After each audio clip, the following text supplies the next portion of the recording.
Izinkan saya mengucapkan Assalamualaikum warahmatullahi wabarakatuh. Selamat pagi, salam sejahtera untuk kita semua. Puji syukur kita panjatkan kepada Allah Subhanahu wa Ta'ala bahwasanya pada pagi hari ini saya bisa menghadiri undangan dari panitia masa pengelanjukan sekolah Sivitas Keluarga Besar SMK Negeri 1 Japara.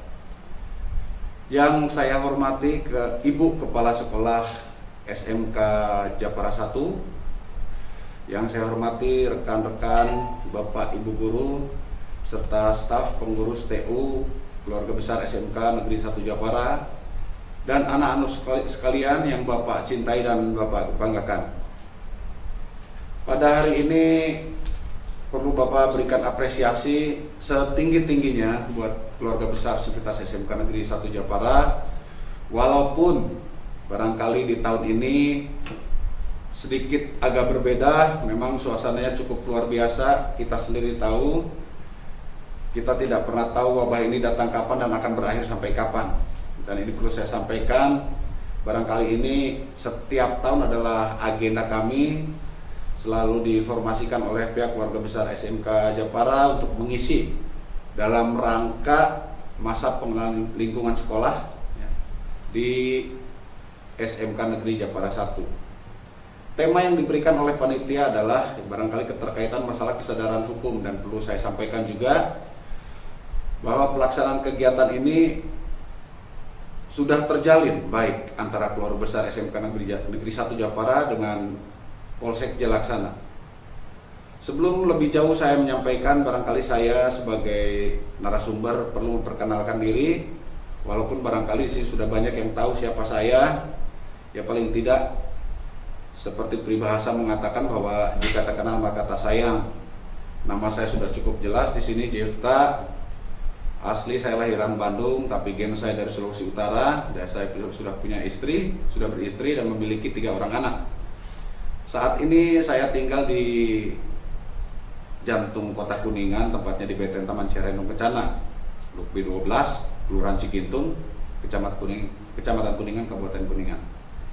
Langsung aja, karena waktu yang diberikan kepada saya tidak banyak, barangkali cukup perkenalan secara garis besarnya. Dan barangkali kalau saya barangkali di sini untuk wilayah Kecamatan Jalaksana Japara sudah tidak asing lagi, tentunya karena kedinasan saya selama di institusi kepolisian di Polsek Jalaksana ini kurun waktu hampir 27 pengabdian, 27 tahun pengabdian di institusi kepolisian khususnya di Polsek Jalaksana. Langsung aja materi yang diberikan yaitu masalah sadar hukum. Dan perlu saya sampaikan anak-anak sekalian, mudah-mudahan nanti anak-anak sekalian bisa mengimplementasikan apa yang akan saya sampaikan keterkaitan dengan masalah kesadaran hukum. Yang jelas pada intinya seluruh masyarakat, lapisan masyarakat di kita ini sebenarnya sudah sadar hukum terkait dengan apa yang diberikan tema ini, masalah sadar hukum. Ya, saya perlu sampaikan kesadaran hukum itu satu pengertiannya, ya, pengertian daripada kesadaran hukum adalah perihal kata atau pengertian kesadaran di dalam kamus tercantum tidak kurang dari 5 arti, yaitu Webster dalam Sujono Sukanto tahun 1982. Jadi kesadaran sebenarnya menunjukkan pada interdependensi mental dan interpenetrasi mental yang masing-masing berorientasi pada akunya manusia dan pada kaminya. Tentang istilah hukum perlu pula diberikan pengertian ini.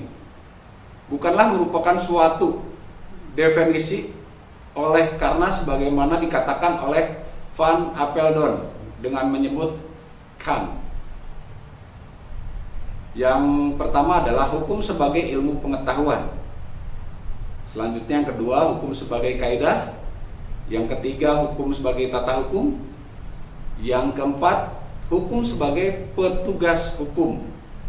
Selanjutnya yang kelima, hukum sebagai ketentuan dari penguasa. Hukum sebagai proses permintaan. Yang keenam, ketujuh, hukum sebagai pola-pola perikelakuan. Dan hukum sebagai jalinan nilai-nilai. Sekarang timbul masalah, apakah kesadaran hukum merupakan gabungan dari kedua pengertian yang telah diuraikan di atas, di dalam ilmu hukum ada kalanya dibedakan antara kesadaran hukum dengan perasaan hukum, sebagaimana dinyatakan oleh Van Smith sebagai berikut. Perasaan hukum diartikan sebagai penilaian hukum yang timbul secara merta dari masyarakat. Kesadaran hukum lebih banyak merupakan perumusan dari kalangan hukum mengenai penilaian tersebut yang telah dilakukan melalui penafsiran-penafsiran secara ilmiah. Jadi kesadaran hukum merupakan kesadaran atau nilai-nilai yang terdapat di dalam diri manusia tentang hukum yang ada atau tentang hukum yang diharapkan ada. Sebenarnya yang ditekankan adalah nilai-nilai tentang fungsi hukum dan bukan suatu penilaian hukum terhadap kejadian-kejadian yang konkret dalam masyarakat yang bersangkutan. Indikator-indikator kesadaran hukum. Hukum merupakan konkretisasi dari sistem nilai-nilai yang berlaku dalam masyarakat. Suatu keadaan yang dicita-citakan adalah adanya kesesuaian antara hukum dengan sistem nilai-nilai tersebut. Konsekuensinya adalah bahwa perubahan pada sistem nilai-nilai harus diikuti dengan perubahan hukum, atau di lain pihak hukum harus dapat dipergunakan sebagai sarana untuk mengadakan perubahan pada sistem nilai-nilai tersebut. Maka dengan demikian nyatalah bahwa masalah kesadaran hukum sebetulnya merupakan masalah nilai-nilai. Maka kesadaran hukum adalah konsepsi-konsepsi abstrak di dalam diri manusia tentang keserasian antara ketertiban dengan ketentraman yang dikehendaki, bahwa masalah kesadaran hukum warga masyarakat sebenarnya menyangkut faktor-faktor. Apakah suatu ketentuan hukum tertentu diketahui, dipahami, ditaati, dan dihargai. Apabila warga masyarakat hanya mengetahui adanya suatu ketentuan, maka hukum, taraf kesadaran hukumnya lebih rendah dari mereka yang memahaminya, dan seterusnya. Hal itulah yang disebut dengan legal consciousness atau knowledge atau opinion about law. Peningkatan kesadaran hukum seyogianya dilakukan melalui penerangan dan penyuluhan hukum yang telah diatur atas dasar perencanaan yang mantap. Tujuan utama dari penerangan dan penyuluhan hukum adalah agar masyarakat memahami hukum tertentu sesuai masalah-masalah hukum yang sedang dihadapi, terutama pada saat ini atau pada suatu saat. Penerangan dan penyuluhan hukum menjadi tugas dari kalangan hukum pada umumnya, dan khususnya mereka yang mungkin secara langsung berhubungan dengan warga masyarakat, yaitu petugas hukum. Dalam hal ini ya barangkali kalau petugas hukum sama dengan saya lah ya, yang berkecimpung di uniform institusi kepolisian.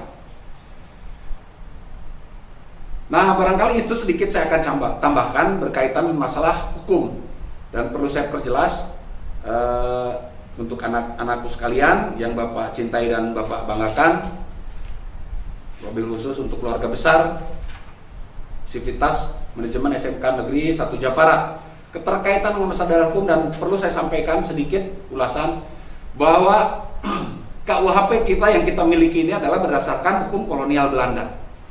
Dan itu pun perlu saya sampaikan supaya anak-anak sekalian tahu ya. Kalau tadi saya sampaikan bahwa KUHP ini berdasarkan peninggalan hukum kolonial Belanda. Sementara pengertian dari KUHP sendiri yaitu disebut sebagai hukum pidana material atau kumpulan daripada seluruh tindak-tindak pidana. Nah, ini supaya pencerahan aja ya, supaya semuanya paling tidak mengetahui dan tidak buta sama sekali keterkaitan masalah KUHP. KUHP itu dibagi dalam 3 buku. yaitu buku pertama berisi tentang peraturan umum, terdiri dari 9 bab dan terbagi dalam pasal 1 sampai dengan pasal 103 Kitab Undang Hukum Pidana. Ya, ini kita bicara KUHP ya. Jadi supaya lebih jelas bahwa KUHP itu ternyata dibagi dalam 3 buku. Tadi buku pertama sudah saya jelaskan, dan buku kedua yaitu berisi tentang kejahatan. Di sini semua tindak-tindak pidana adanya di sini, ya. Buku kedua ini berisi tentang kejahatan. Ya seperti contoh misalkan pembunuhan, perampokan, ya. Itu termasuk tindak pidana, ya, yang tercantum dalam buku kedua yang berisi tentang kejahatan. Dan buku kedua ini berisi tentang kejahatan terdiri dari 31 bab. Ya, 31 bab dan terbagi dalam pasal 104 sampai dengan pasal 488 Kitab Undang Hukum Pidana. Pencerahan aja supaya semuanya tahu ya.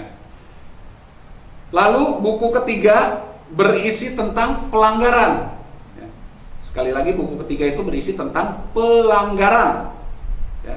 Yang terdiri dari 9 bab dan terbagi dalam pasal 489 sampai dengan 569 Kitab Hukum Pidana. Ya, Kitab Undang Hukum Pidana. Nah, itu barangkali yang ingin saya sampaikan keterkaitan dengan masalah kegiatan masa pengenalan lingkungan sekolah di keluarga besar SMK Negeri 1 Japara. Terlepas dengan pelaksanaan kegiatan tahun ini mungkin beda dari tahun-tahun yang sebelumnya, ya paling tidak ya tetap ya tidak pernah mati, setiap jalan kegiatan MPLS ini selalu berjalan. Itu aja barangkali anak-anak sekalian yang Bapak cintai dan Bapak banggakan, serta Ibu Kepala Sekolah dan rekan-rekan guru pengajar ya, yang saya hormati dan saya banggakan. Semoga dari apa tadi yang saya sampaikan terkaitan masalah kegiatan MPLS ini dengan tema sadar hukum, semoga apa yang saya sampaikan ini bisa diterima kemudian diimplementasikan ya minimal sama keluarganya ya, keterkaitan masalah sadar hukum ya, dan semoga apa yang saya sampaikan ini bisa dimanfaatkan dengan baik kepada seluruh keluarga besar SMK Negeri Japara. Dan yang terakhir, saya atas nama pribadi, atas nama Komanda, tolong sampaikan salam hormat saya kepada keluarga di rumah ya. Terima kasih atas pelaksanaan dan terima kasih atas perhatiannya. Saya akhiri, wabillahi taufiq wal hidayah. Wassalamualaikum warahmatullahi wabarakatuh.